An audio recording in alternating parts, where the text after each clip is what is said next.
वस्सलातु वस्सलामु अला नबिय्यिल मुहतरम व अला आलिहि व अस्हाबिहि व अज़वाजिहि व ज़ुर्रिय्यातिहि इला यौमिद्दीन।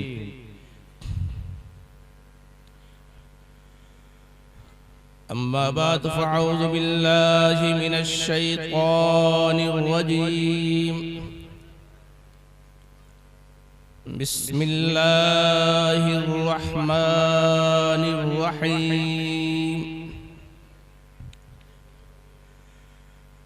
अल्हम्दुलिल्लाहि रब्बिल आलमीन अर्रहमानिर रहीम मालिकि यौमिद्दीन। सदक़ल्लाहुल अज़ीम।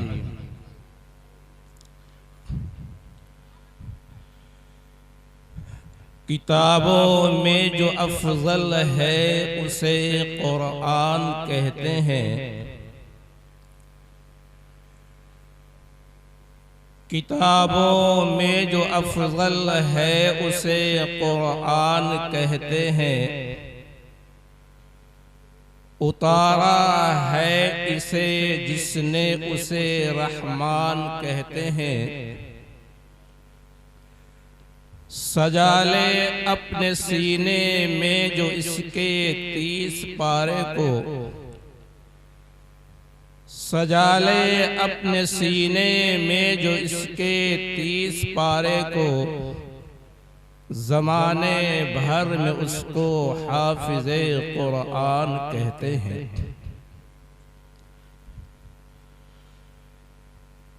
वाजिबुल एहतराम हज़रात उलमाए किराम, बिरादराने इस्लाम, कुरान की निस्बत से हुफ़्फ़ाज़े किराम की दस्तार बंदी का यह प्रोग्राम है, जलसा है।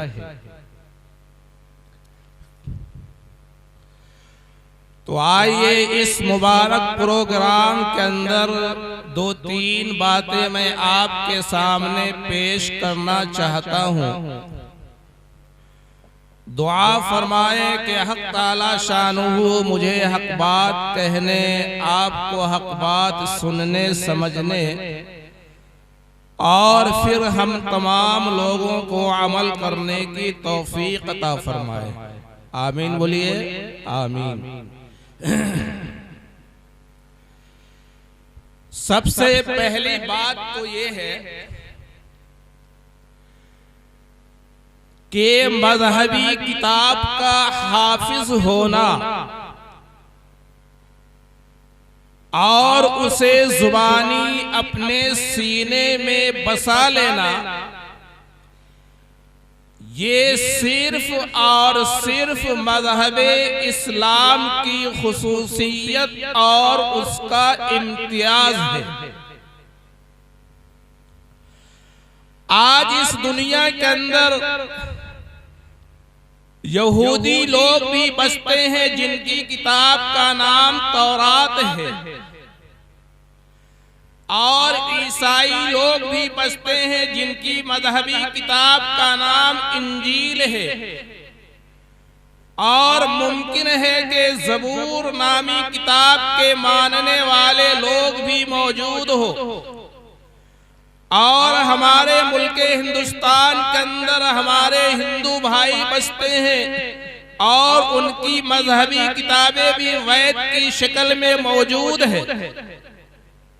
लेकिन आज अगर पूरी दुनिया यहूदियत के सामने ये चैलेंज पेश किया जाए और पूरी दुनिया ईसाइयत के सामने इस चैलेंज को रखा जाए और पूरी दुनिया हिंदू मत के सामने इस चैलेंज को रखा जाए कि एक ऐसा बच्चा, एक ऐसा आदमी मेरे सामने पेश पेश करो जो तुम्हारी मजहबी किताब तौरात का हाफिज हो, जो तुम्हारी मजहबी किताब इंजील का हाफिज हो, या ज़बूर का हाफिज हो, या तुम्हारे जो ग्रंथ है वेद है तुम्हारी उस मजहबी किताब का हाफिज हो। यकीन मानिए ये सारे फेल हो जाएंगे, नाकाम हो जाएंगे। एक भी ऐसे फर्द को आपके सामने पेश करने के ये सलाहियत नहीं रखते हैं।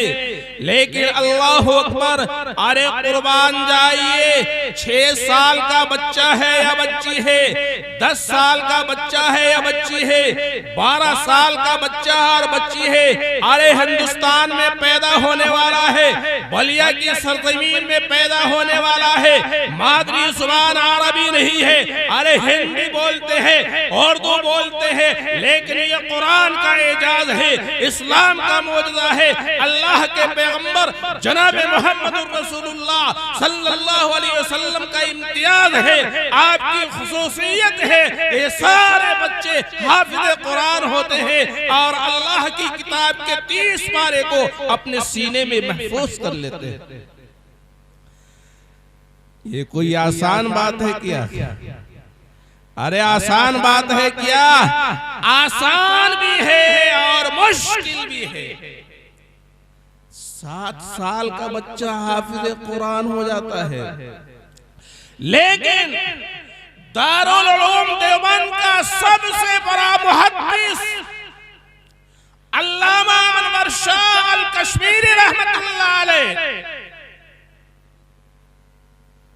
उनके जमाने के अंदर मुजाहिद आजादी शेखुल हिंद मौलाना महमूद हसन देवबंदी से उनके शागिर्दों ने कहा कि हजरत, अगर अंग्रेज ने दारुल उलूम देवबंद के कुतुब खाने को जला दिया फिर हमारा क्या होगा?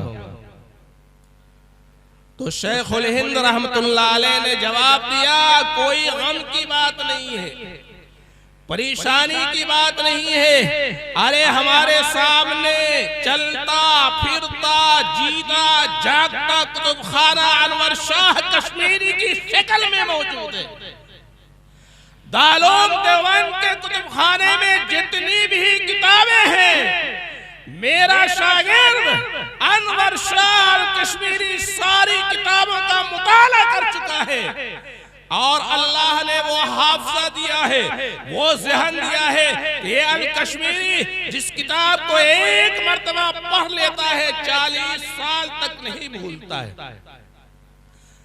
अब बताइए, इतना बड़ा आदमी, लेकिन वो हाफिज कुरान नहीं थे, वो हाफिज कुरान नहीं थे।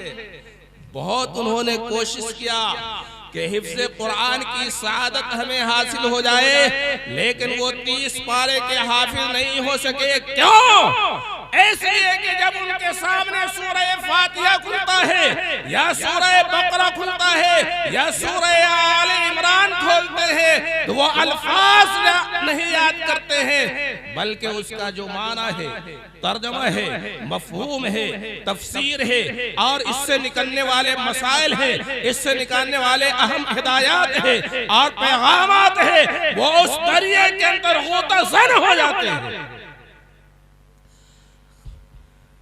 और आजकल पता है बलिया में जनाब नाजिम साहब के साहिबजादे हाफिज़े कुरान हुए हैं और बलवाहा का एक लड़का हाफिज़े कुरान हुआ है। तो आप कितने आदमियों से आज सुनेंगे कि माशाअल्लाह खुशी का मकाम है, मसर्रत का मौका है। जनाब हाफिज अब्दुल सलाम साहब के साहिबजादे ने कुरान करीम का हिफ्ज़ मुकम्मल किया है। बलवाहा के एक लड़के ने यहाँ बलिया की सरजमीन के ऊपर कुरान के 30 पारे को ज़ुबानी याद किया है। 1 2 3 4 आदमी होंगे। और आजकल मिजाज ये है, फिक्र ये है कि गांव घर के अंदर जब कहा जाता है कि अरे फुला साहब आपको मालूम है, कहा क्या, वो फला साहब है ना, उनका बच्चा हाफिज कुरान हुआ है। अरे हाफिज कुरान न हुआ है, कोई डॉक्टर थोड़ी हुआ है, कोई इंजीनियर थोड़ी हुआ है। यानी डॉक्टर साहब हो जाए तो पूरे इलाका में हंगामा हो जाए, इंजीनियर हो जाए हंगामा हो जाए, और हाफिज कुरान हो जाए तो हल्के में अरे हाफिज कुरान ना हुआ है, कोई डॉक्टर हुआ है MBBS क्या, इंजीनियर हुआ है क्या। लेकिन आइए मैं आपको एक ऐसा जबरदस्त वाकया सुनाता हूं कि आपकी आंखें खुल जाएंगी। मिस्र का नाम सुनते ना, अरब के अंदर एक मुल्क का नाम है मिस्र, जहां के जो अभी सदर है अब्दुल फत्ताह अस्सीसी। उस मिस्र के अंदर एक शहर है जिसका नाम पहले था अरबुल रमल। अरबुन के माना अरबी में गांव के आते हैं, देहात के आते हैं, आबादी के आते हैं, और रमलुन का माना रेत है, बालू है। मुमकिन है कि जिस इलाके में ये आबादी है, शहर है, वहां रेत हो, वहां बालू हो, इसलिए उस गांव का नाम हो गया रेत वाला गांव, बालू वाला गांव।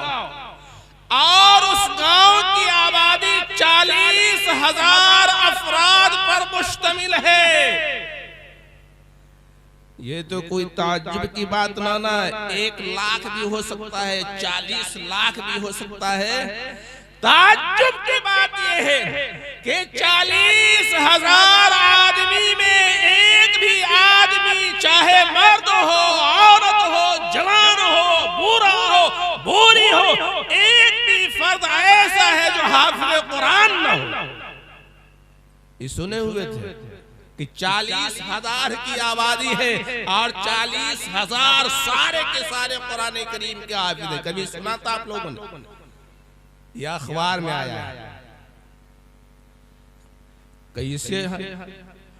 और 2012 के अंदर जब मोहम्मद मुर्सी वहां के सदर बनाए गए, ये अस्सीसी है ना, इसी ने उसको हटाया। बड़ा अल्लाह का वली था, मुजाहिद था, शरीयत का पाबंद था। जब उन्हें मालूम हुआ कि अरे मेरे मुल्क मिस्र के अंदर एक गांव है और यहाँ के सारे अफराद हाफिज कुरान है और उस गांव का नाम है अरबुल रमल, तो उन्होंने कहा ये नाम नहीं बल्कि आज से उस आबादी का नाम होगा अरबुल कुरान, कुरान की बस्ती, कुरान की आबादी, कुरान का शहर, कुरान वाला गांव। इतनी बात तो समझ में आ गई। अब आगे सुनिए, ये सारे लोग हाफिज कुरान कैसे होते हैं? लिखा है 45 बड़े मदारिस हैं और 350 छोटे मकातिब हैं और हर साल 1000 कुरान के हाफिज तैयार होते हैं। 1000 हाफिज तैयार होते हैं सालाना। अब मसला ये है कि वहां के रहने वालों ने कहा कि हम में से हर आदमी को हाफिज कुरान होना है, बाद में आलिम भी होना है, कारी भी होना है, मुफ्ती भी होना है, काजी भी होना है, डॉक्टर भी होना है, इंजीनियर भी होना है।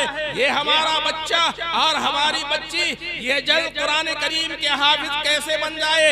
अल्लाहु अकबर। अखबार के अंदर लिखा हुआ है, उन लोगों ने कहा कि जब किसी औरत के पेट के अंदर बच्चा पलना शुरू होता है,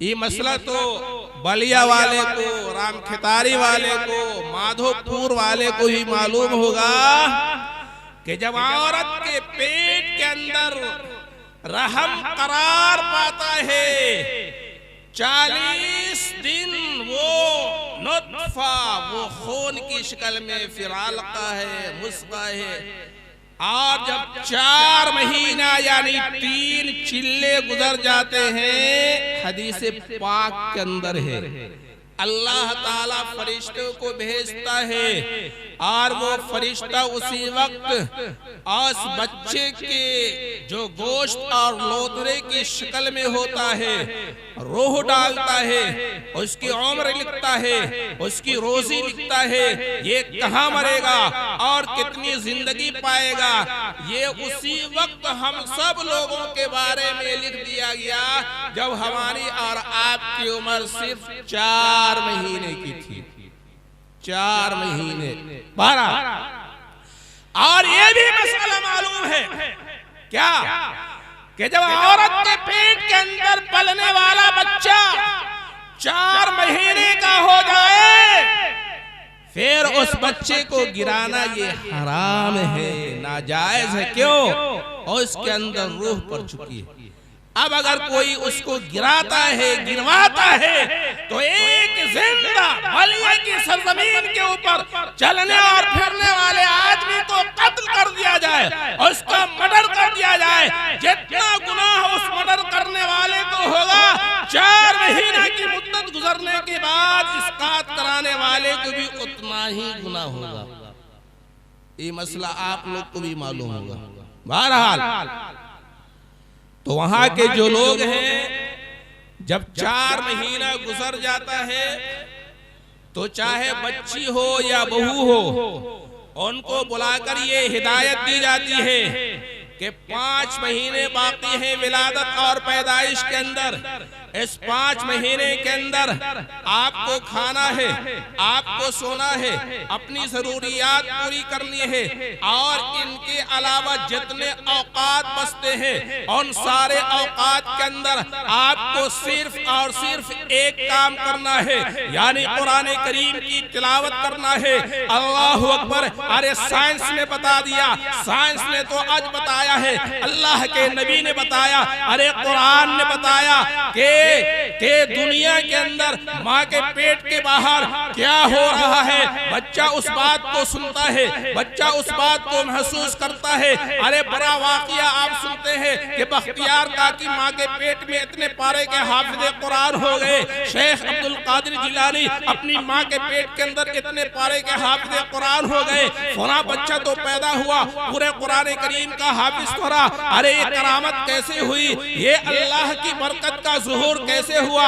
अरे शेख अब्दुल कादिर जिलानी की अम्मा हो, बख्तियार काकी की अम्मा हो, या कोई अल्लाह का वली हो, अपने वक्त का कुतुब हो, अब्दाल हो, अरे जिस पेट के अंदर ये बच्चे पल रहे थे वो माँ आबदा थी, जाहिदा थी, कुरान करीम की हाफिजा थी, वो अल्लाह की इबादत क्या करती थी, रात में कुरान पढ़ती थी, और उस माँ के पेट के अंदर पलने वाला बच्चा उस कुरान की तिलावत को सुन रहा था, और सुनते सुनते उसने याद कर लिया। अल्लाह अकबर। उस मिस्र के रहने वालों ने यह तरकीब निकाली, और इस तरकीब का नतीजा यह है कि पैदा होने के बाद वो बच्चा या हो या बच्ची हो, वो बहुत जल्द हाफिज कुरान हो जाते हैं।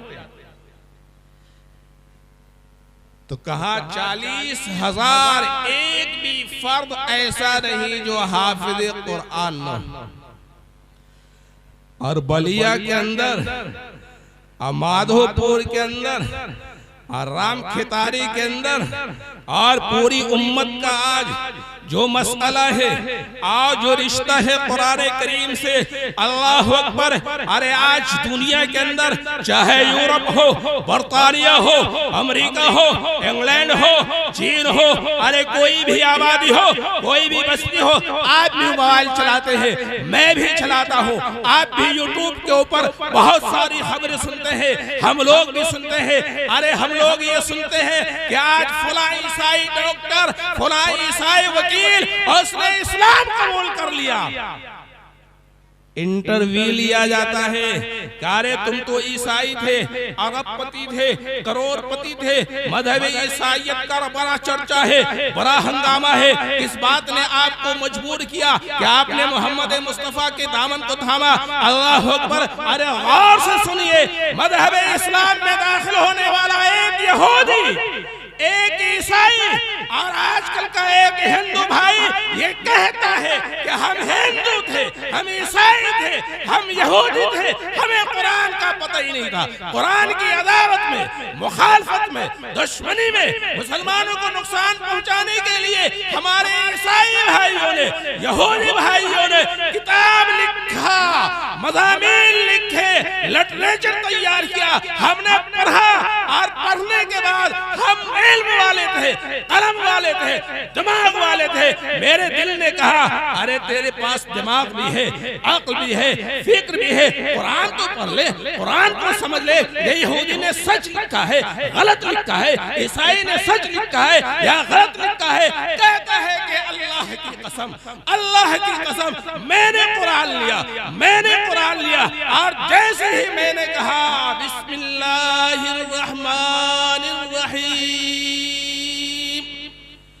अरे ये किताब इतनी पाक, इतनी पाकीज़ा, इतनी अज़मत वाली, इतनी रिफ़अत वाली और बुलंदी वाली, इस किताब का आगाज़ जिस ज़ात के नाम से होता है वो रहमान है, रहीम है, सरापा रहमत वाला है, मेहरबानी वाला है। अरे वो ईसाई औरत कहती है, मर्द कहता है मैंने सूरह फातिहा पढ़ा, अल्हम्दुलिल्लाह रब्बिल आलमीन, अल्लाहु अकबर, अल्लाहु अकबर। सूरह फातिहा की पहली आयत ने मेरे दिल को, मेरे दिमाग, मेरे शरीर को रोशन कर दिया।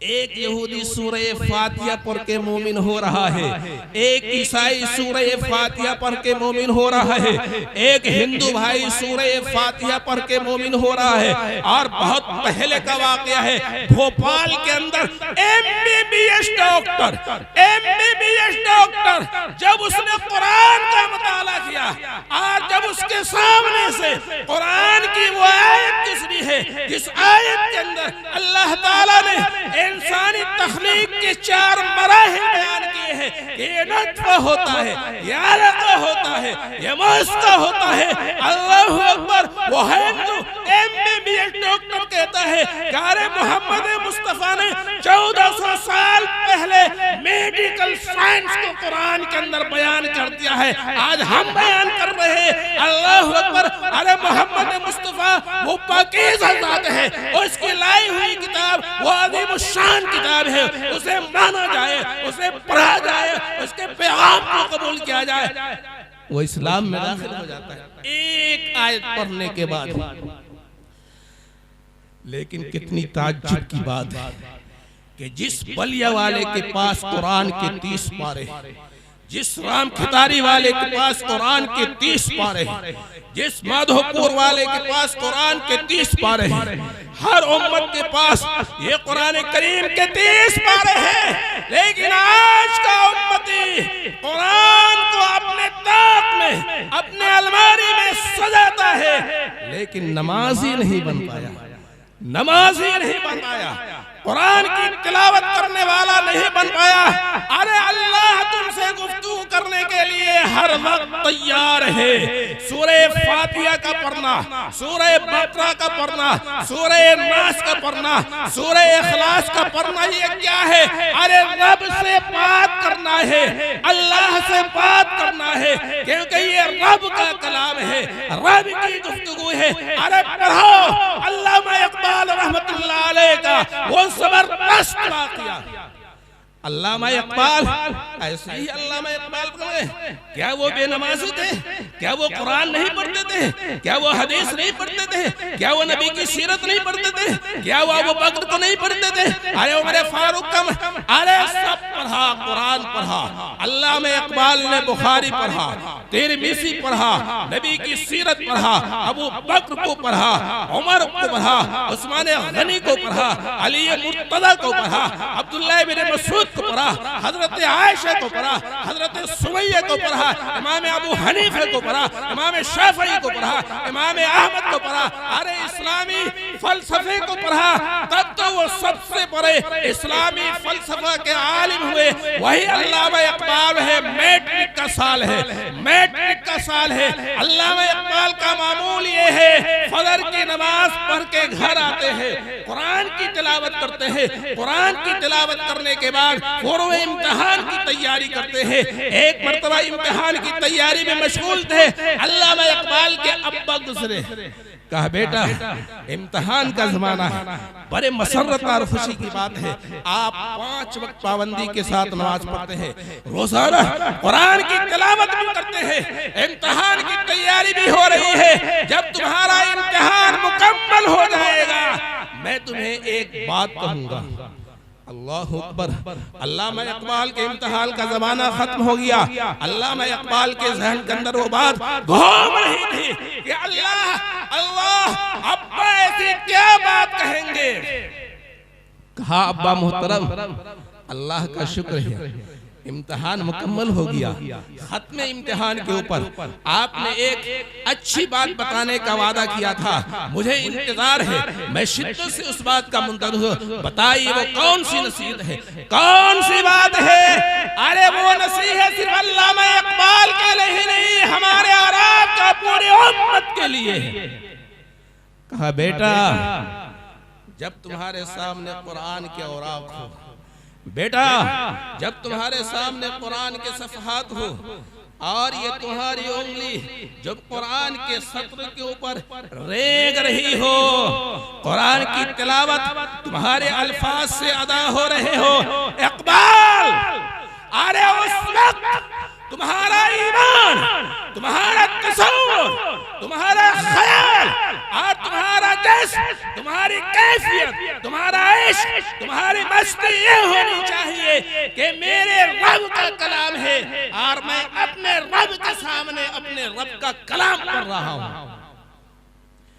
इसी बात को अल्लामा इकबाल ने एक शेर के अंदर अदा किया कि तेरे ज़मीर पे जब तक न हो नुज़ूल किताब, तेरे ज़मीर पे जब तक न हो नुज़ूल किताब, गिरह कुशा है नाराज़ी न साहिबे कशाफ।